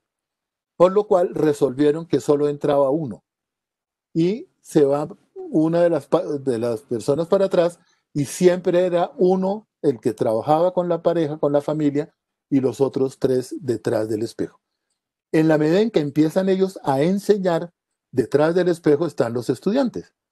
Y en promedio, un grupo en Milán, pues yo no sé hoy, yo hace 5 años no voy a Milán, pero en promedio son unos 30 alumnos. Entonces, la manera como trabajaban, check-in, hacía la sesión y los 30 alumnos veían a trabajar a check-in. A veces entraba él con un estudiante o con un par de estudiantes y eran los que hacían la sesión. Entonces, está la precesión. Después venía la sesión.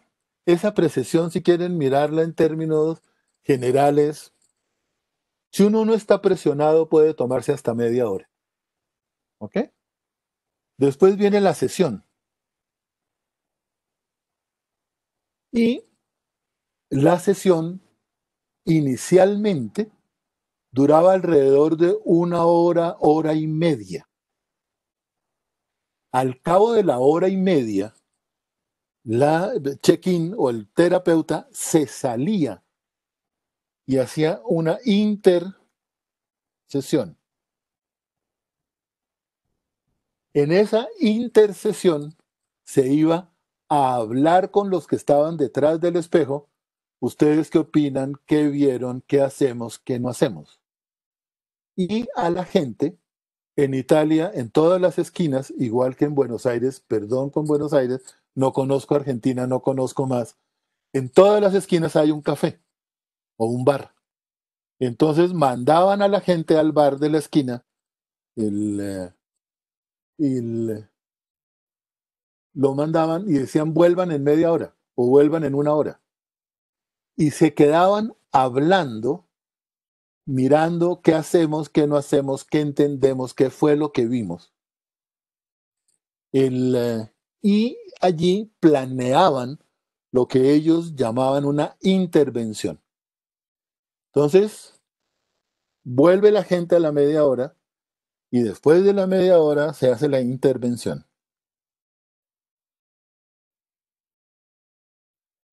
Y la intervención es: nosotros pensamos, señora, que usted está loca y que su hija es anoréxica porque usted se ha portado así de esta manera, y usted, señor, lo único que ha hecho es alcahuetearle a su hija que no coma y las peleas con sus hijos.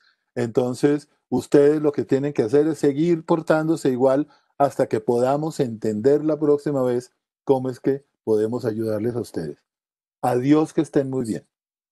Esa intervención al comienzo eran intervenciones muy dramáticas, tanto que algunas personas dicen hoy ya no se hace eso, pero las llamaban una intervención a la milanesa. Y la milanesa era ese tipo de cosas donde la gente quedaba muy impactada. Eran muy italiano, muy dramático, muy, muy conmovedora esa intervención que se hacía. Ahí había una cantidad de detallitos, como por ejemplo, ¿cuándo era la próxima cita antes de la intervención? ok, los espero dentro de un mes, a ustedes, bla, bla, bla. Nosotros pensamos esto y adiós. La gente ida, ellos no permitían que a la gente hablara. Llamaba María, es que quiero hablar con el doctor Chequín. No, la cita suya es dentro de un mes. Pero es que es urgente. No, es dentro de un mes. Adiós. Tanto que dicen que un día una señora llama a la Palazzoli y le dice, señora, yo necesito hablar con usted. Y llamó tantas veces que la secretaria pasa a la Palazzoli. Y le dice la señora, doctora, es que necesito hablar con usted porque es que mi marido se va a cortar el pene. Dice, ese es un problema quirúrgico, no mío. Y plum, colgó el teléfono. ¿No? Entonces, eran muy, muy convencidos de lo que estaban haciendo en ese momento. Eso se fue variando y hoy podríamos otro día y tú les cuentas un poco cómo se hace. Se hace la intervención y después se hace la posesión.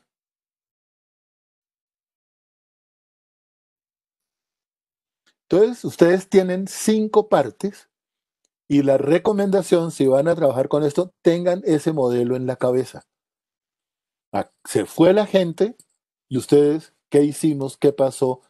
¿Qué va a pasar? Podemos hacer hipótesis sobre cómo van a venir dentro de un mes o dentro del tiempo que ustedes le dijeron. Aquí aparece algo y no hay tiempo para hacerlo, que sería otro tema para que hablen el Ilse, y es todo lo del equipo reflexivo. Creo que el equipo reflexivo hay que meterlo en esto para mirar los orígenes de cómo fue que se empezó a usar, a manejar, a ver la idea de la reflexión, donde lo que en esencia es cómo poco a poco empiezan a terminarse casi que la barrera, hasta incluso el vidrio que separa la cámara de Gesell, y se hace una comunicación, una conversación cada vez más común, cada vez más de todos, y no tener conversaciones privadas, que creo que es hacia donde está yendo la terapia, y la terapia sistémica en especial, y la terapia familiar. Cada vez tener menos conversaciones aisladas, en parejas, en tríos, sino incluir a todas las personas que puedan estar allí involucradas. El grupo de Milán, Gianfranco muere hace 15 años, si mal no estoy ya. Él sigue allí dirigiéndolo Luigi Boscolo, quien muere hace 5 años, y el sucesor de Boscolo en la dirección del centro es Pietro Barbetta.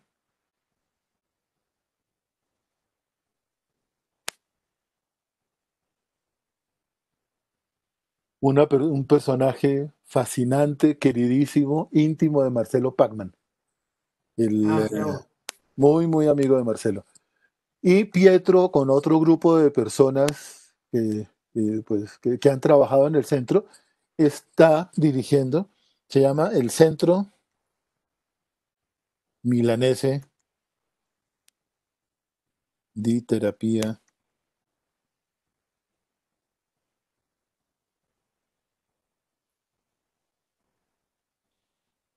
Cualquier cosa que quieran, con mucho gusto. Yo soy muy amigo de Barbeta también.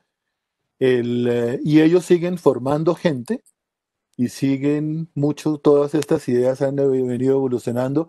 Bertrando hizo otro centro. Y lo que pasa un poco en la terapia, cada vez que hagan una vaina le ponen un nombre distinto. Entonces, para distinguirme del otro, entonces le pongo un perejil al huevo y lo llamo huevo a la no sé qué, y el otro le quita el perejil y le pone apio y lo llama de otra manera. Entonces, Bertrando también ya tiene otro grupo en el cual él está formando gente con este modelo esencial de pensamiento sistémico. Claro, por ahí parecería como que del lado de Beltrando, él habla de sistémica dialógica o dialogal.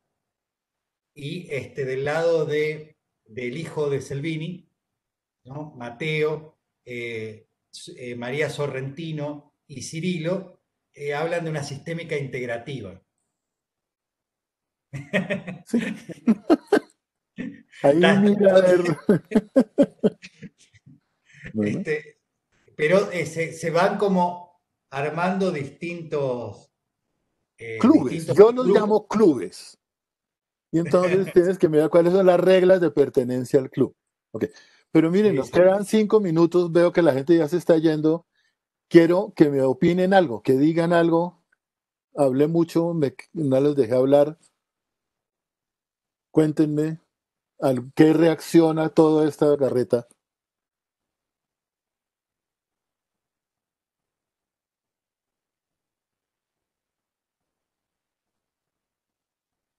A ver, María. No, no, hice seña como que hablen porque si no terminamos hablando Diana y yo siempre y... Bueno, pero ya son 5 minutos. Si Sí, no habla dale, María, a ver. dale, dale, María, dale. No, creo que es muy poco tiempo. Quería saber como las principales dificultades que se le presentan siempre, porque lo primero que se me vino a la cabeza fue que si yo le digo a mi padre que vayamos a terapia, toda la familia, es imposible, digamos, que vaya. Entonces, las principales dificultades que se le presentan, pero me parece que es poco el tiempo, o así brevemente. Mira, así brevemente, la pregunta es, ¿cómo lo invito? Creo que depende cómo lo invitas. Papá, me tienes aburrida, vamos a terapia. Posiblemente no vaya. Pero si tú me preguntas a mí y yo te digo que por favor le digas a tu papá que me venga y me ayude a entenderte a ti, sea distinto. Entonces, ¿sí? Entonces, mucho depende cómo es la invitación. Y ahí hay, bueno, en esencia sería cómo invitas a la gente. En el primer Milán, si no iba tu papá, no te atendíamos. Hoy, ok, no viene, trabajemos sin él y miremos qué hacemos. Y en la medida en que cambia la relación de ustedes, en qué momento futuro, si es que lo vemos importante, lo invitamos.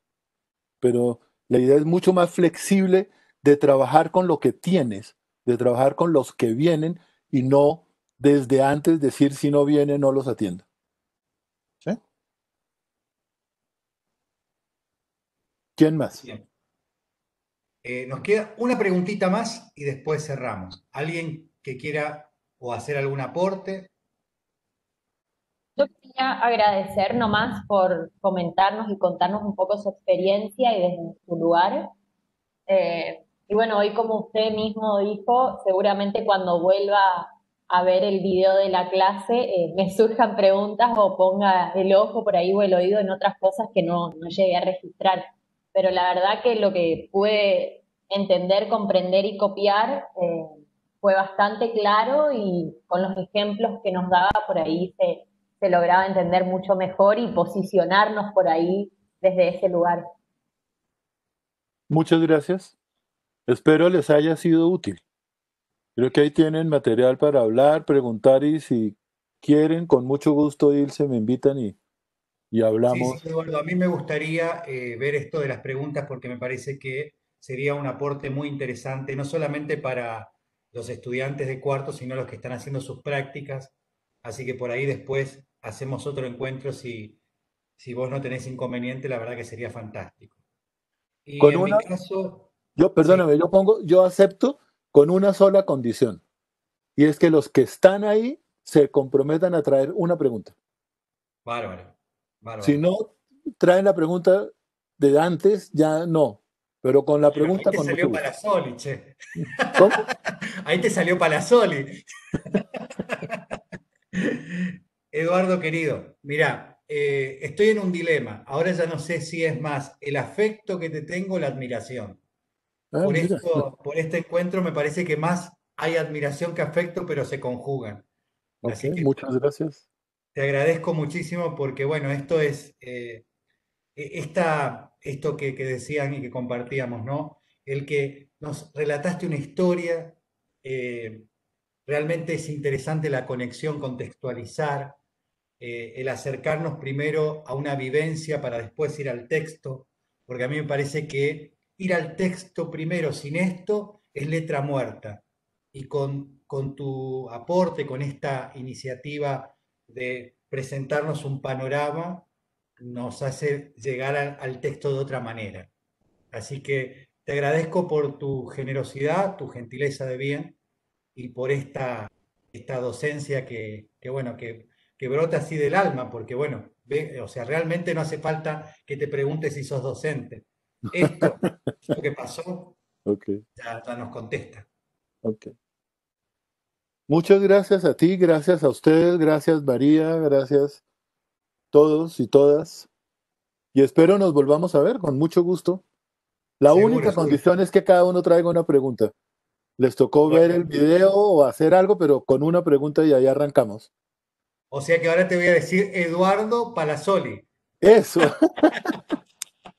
porque fíjate, y ahí el Bateson decía que lo más importante no es la respuesta, lo más importante es la pregunta.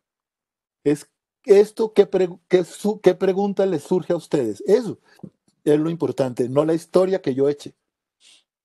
Buenísimo. Entonces, la pregunta También, con que ustedes se queden, señor. y ahí también se relaciona con nuestro amigo Freire, ¿no? Claro, claro. Interesante. Bueno, Sí, sí, sí. buen Te fin de mando un semana. abrazo. Sí, perdón. No, no, buen fin de semana, estaba diciendo. Ah, bueno, yo te mando un abrazo fraterno y virtual. Gracias. Nos estamos viendo. Chao, Gracias, ¿eh? chao.